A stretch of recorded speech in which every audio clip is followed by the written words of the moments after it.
Seven Falls number 2. Ayan guys, nakikita nyo ang lakas-lakas ng agos. Ayan guys, wala kaming inaatrasan. Parang the reporter's notebook. Ayan, nandito kami ngayon sa Lake Cebu. Bababa tayo para makunan ang second falls ng mas magandang view. Ayan. Yan si Mami. Medyo masuka lang yung daan. Yan. Ito yung one of the tourist spot dito sa Sacsargen. So kung pumaplano kayong pumasyal dito sa South Cotabato, huwag niyo pong kalimutan pumasyal o pumunta dito sa Lake Cebu. Dapat maaga kasi kami nag-lunch muna kami, then proceed dito. So kung medyo hapon na or after lunch umuulan. Ayan, pero wala yang ulan sa kung rain or shine tayo, basta mga pasyal-pasyal. Ayan, wala tayong pinapalagpas na araw. Ayan, so kung medyo maulan, careful lang tayo dito sa daan nila pababa. Medyo slide. Ayan, hiningal na ako.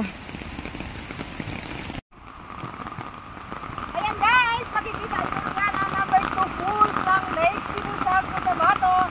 Ito ang mataas na 7 falls.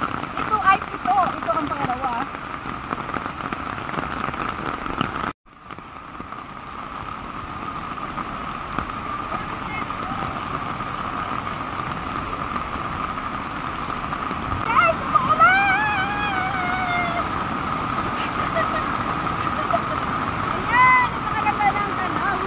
Itong post ito guys, dito nag-shoot si Catriona Gray. Ayan guys, ito ang second to 7 falls. Ito masyadong malakas kasi umuulan.